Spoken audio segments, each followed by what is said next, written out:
Il est 8h35. J'ai dit 6h35. Ah oula, oui, je suis en retard là. Ève Roger, donc bonjour pour la revue de presse ce matin. Bonjour Thomas, bonjour Anissa, bonjour à tous. Alors ce matin, à la une des journaux, on comprend que beaucoup de journalistes ont veillé très tard pour boucler après le débat. Le Figaro, qui n'a pas passé une bonne soirée, titre au grand bazar de la présidentielle.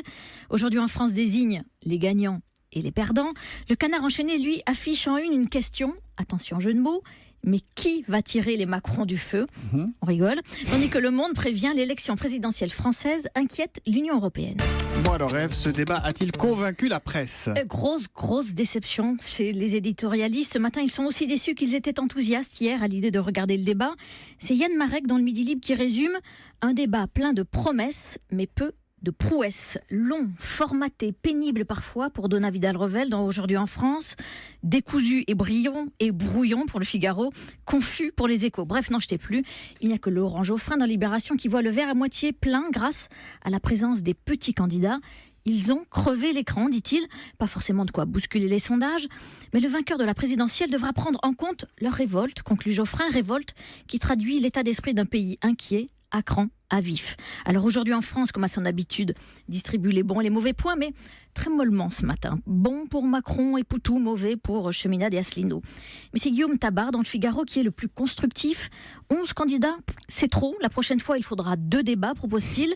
2 débats à 5 et à 6 où l'on mélange grands et petits à tester en 2022. Bon, alors on a peu parlé du cannabis hier soir alors que les candidats ont des propositions fortes sur le sujet. Et oui, c'est Le Monde qui souligne que pour la première fois dans une campagne présidentielle, la quasi-majorité des candidats propose de faire évoluer la loi. Alors une version soft avec Macron et Fillon, plus de prison pour les consommateurs de cannabis, mais une simple amende.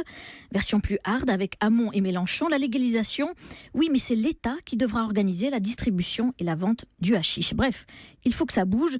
Côté trafic aussi, et là il faut lire ce reportage ahurissant, une pleine page dans Le Monde, qui raconte la chasse aux dealers dans les cages d'escalier des cités de Marseille, gangrénées par la drogue, où des barrières de chantier et des caddies empêchent les policiers de monter dans les étages, où les habitants sont contraints de laisser la porte de leur appartement ouverte pour offrir aux dealers une solution de repli quand ils sont poursuivis. Bref, un jeu de chat et de la souris qui n'empêche pas le trafic, raconte Le Monde, mais en tout cas le freine.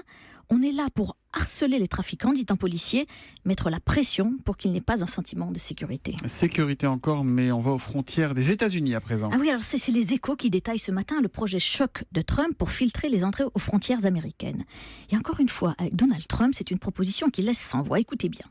L'idée, c'est de demander à chaque personne qui entre aux États-Unis de donner à la police des frontières la liste de tous ses contacts téléphoniques contenus dans son portable, les codes secrets pour accéder à ses messageries personnelles et aux réseaux sociaux, enfin ses informations bancaires. Et là, ça vaudra pour tout le monde, y compris pour vous, Thomas, si vous voulez aller aux États-Unis.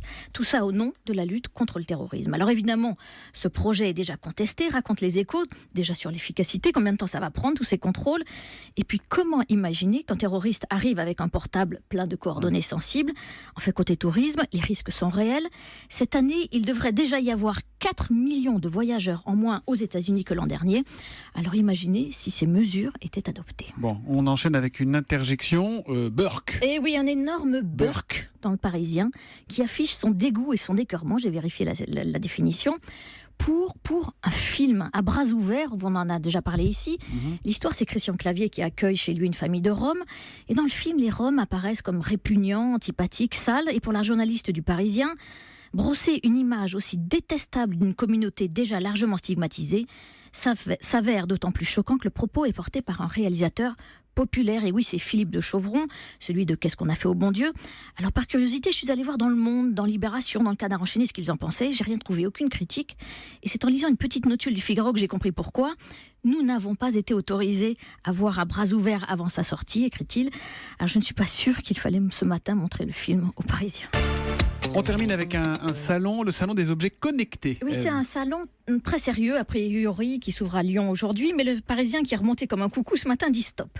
Stop aux objets connectés jusqu'à l'absurde, la cravate connectée, le frigo connecté, le grille-pain connecté qui tweet dès que la tartine est prête. Bref, du grand n'importe quoi où l'on apprend, grâce à un lecteur, l'arrivée prochaine d'un miroir connecté. Vous verrez dans le reflet, non pas votre image réelle, mais la version idéale de vous-même.